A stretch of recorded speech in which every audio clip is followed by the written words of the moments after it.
at the current moment, there is quite a bit of pretty obscure cards that do some pretty weird things at pretty particular points. Jewel of the Apostle and Stone of Salvation both give you a percentage value of your armor, either basic armor or ability armor, as power.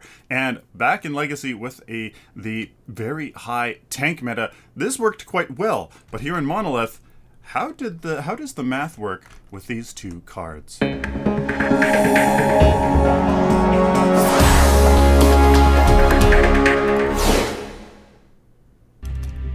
So, ladies and gentlemen, let's take a look here at Jewel of the Apostle and Stone of Salvation.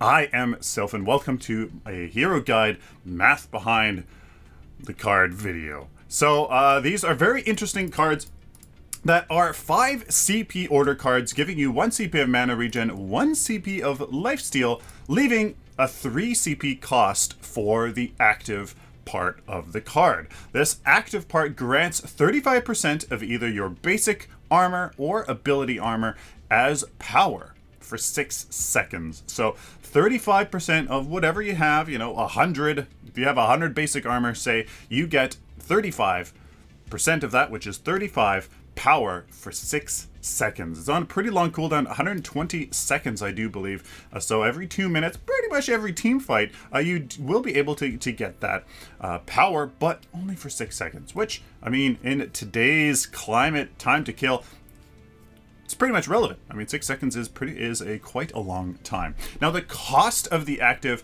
is basically 4 CP, because you always get 1 CP more worth of value on all the cards from your fully upgraded bonus, or hopefully designed into these actives. Really, the opportunity cost is 1 CP, and basically you can say that this active costs 4 CP. You're getting 1 CP of mana regen, 1 CP of lifesteal, leaving 3 for the active. You can tack on that opportunity cost onto the active. So it's basically 4 CP of cost, because otherwise you could have gone for another card giving you more value. So that is kind of that opportunity cost, kind of an obscure concept, but it is very, very relevant. So basically we have to compare this active as if it would have been 4 CP of power. Remember that for later. So here we have some statements that we need to make before we go into the math, because there are situations here that we have to take these two cards into consideration in some kind of context, and these statements here defines those concepts. Statement 1, a pure fighter scenario has no added armor. You're a fighter, you're deciding to go all out damage. Pure fighter has no added armor otherwise on top of your base armor and your ability base armor.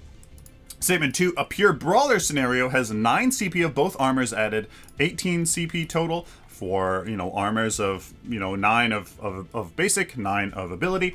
And statement 3, tank scenario has 18 CP of both armors added for 36 CP into armor. Now, statement 4, these amounts of armor is too much according to the math. I am giving Jewel of the Apostle and Stone of Salvation the benefit of the doubt. We are adding a ton of armor in order to maybe try to make these work. This is too much armor. According to the math, you need a lot more health if you want to, mitigate 50% of basic 50% incoming basic damage and 50% incoming ability damage. According to that ratio, you need a ton of health instead of armor. So this is way heavy on the armor side, trying to make this work. If say you had some lifesteal, which maybe you're using this card as some lifesteal, something like that, to maybe get that health back. We're trying to make this stuff work, giving them the benefit of the doubt with a lot of armor that you shouldn't otherwise have. So let's go into the math, baby. So here we go. Our 4 scenarios, 3 scenarios with Greystone, just because he is different. In this Greystone scenario, I probably should have added in a statement here. We are treating him as a brawler. Before, you could go all fighter before he was balanced there. Pretty much now, he's a brawler. You just kind of emphasize that tankiness just a little bit, and the little bit of armor and health that you do get on a brawler basically makes him a tank. passive and his ultimate. So basically, he works really well as a brawler. That is what I'm going to go for here. Greystone is a brawler in this scenario with this stats in him. So here in the fighter, we have basic armor. You can see here, everybody has the same basic armor as a fighter, brawler, and tank here. Base ability armor, everybody has 30.5. You can see Greystone here has a little bit more basic armor due to his passive.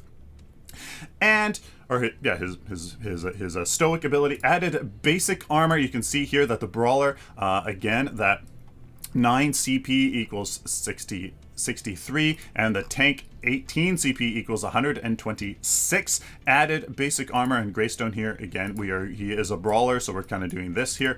Added ability armor, you can see 36, 72, and 36 for Greystone. Power from basic armor. So this is if we were to go, there we go. This is how much power you get from 35% of your basic armor plus your added basic armor. So this is 35% of this plus this. So as we can see here from the fighter, you get 11 power, not that much. Here as a brawler, you get 33 power from basic armor, and here you get power from as a tank 55. That's pretty significant. 55 power from your just your basic armor alone here is very, very strong. Greystone, we can see here, gets 38, just a little bit more due to his passive, again, giving him a little bit more base armor. Here, power from ability armor, you can see it's a little bit less just because you have a little bit less base ability armor. Here as the brawler, not that much, not that much compared to the basic armor, and again for the tank, not that much again, just because building ability armor is not as fruitful as in terms of this, right? Because you only get 4 instead of 7 and stuff like that. So here's the ability armor for Greystone as well. This is just the same as a brawler, just because base is the same. So when we compare the 4 CP cost, which you have to kind of consider that opportunity cost as part of the card, and you're going to tack it onto the active because you get 2 CP here, so 3, and the 1 is 4. If we compare it, the CP value of power from our basic armor and ability armor, we have to compare it to 4, and we can see here that as a fighter, we don't really get our investment back. We don't get our investment back as a fighter, building no additional basic armor or ability armor. We don't get our investment back. Here as a brawler, you actually get your investment back as from the basic armor, which is a Jewel of the Apostle, I do believe. So sorry, Stone of Salvation is the basic armor one. You can see that brawlers can only use can really only benefit from Stone of Salvation, kind of from ability armor. Kind of, it's very, very close. As you can see, instead of 4, it's 3.9. But you do get a profit here as a brawler with Stone of Salvation. Now here as tank, you can see that yes, it is definitely worth it if you want that power for those 6 seconds. You can see it's definitely worth it. It's double the investment that you get back from it. So there's a great profit as a tank in terms of power, and even in the ability armor for Jewel of the Apostle, you can really utilize that ability armor to give you that power as a tank. It's very strong. Again, I'm going to remind you, these amounts of armor is too much according to the math. If you want to effectively increase your EHP the most, if we're going to assume 50% basic damage, 50% ability damage, it's too much. But if you want to make it work somehow, you have lifesteal in there somehow, I don't know, then here is the math. So here's Greystone. As you can see, he does work better here in the basic armor. You can see that he can definitely use Stone of Salvation when, even if you just add just a little bit of basic armor, which is still a fair amount, he can really use it. Again, the ability armor, not so much. So there you guys go. There, compare that to the 4 CP cost. You can see that there are profit points here in certain scenarios for these cards. You can see fighters, not build like pure fighter, not building any armor or anything, you can't really do it. A brawler can certainly, I mean, it's very, very close. I mean, at least you get your investment back, but there is no profit there. And tanks and, of course, Greystones can definitely use the Stone of Salvation and the Jewel of the Apostle for the tanks. So, conclusion, pretty simple. At these levels of armor, which remember is too much, if you ask me, only brawlers and tanks can utilize Stone of Salvation. So that is the basic armor one. 35% of your basic armor as power. It's really only those guys. Brawlers, tanks, Greystone. They can really the only ones to use Stone of Salvation. At these levels of armor, though, only tanks can utilize Jewel of the Apostle. I mean, you could argue that a brawler and and Greystone could utilize it, because remember, you're basically getting twice the value for these 6 seconds. You're getting, not only are you getting that tank, the tankiness from the armor, but you're also all of a sudden getting the power, equivalent of that. Fantastic. So I mean, it certainly is definitely could be used, but as you can see, you barely break even there in those situations. So it's situational as well, and I think that has to come down to my conclusion here. Due to how situational these cards are and the marginal profit, I'm gonna say marginal, even though you're like, hey, what? It's like double the investment and like 50% more of the investment, and these are great. Again, the amounts of armor is too much. I would much rather have something that's more effective, period. When it comes to tankiness, having the proper amount of health for this amount of armor, which is too much to begin with. I do not recommend these cards.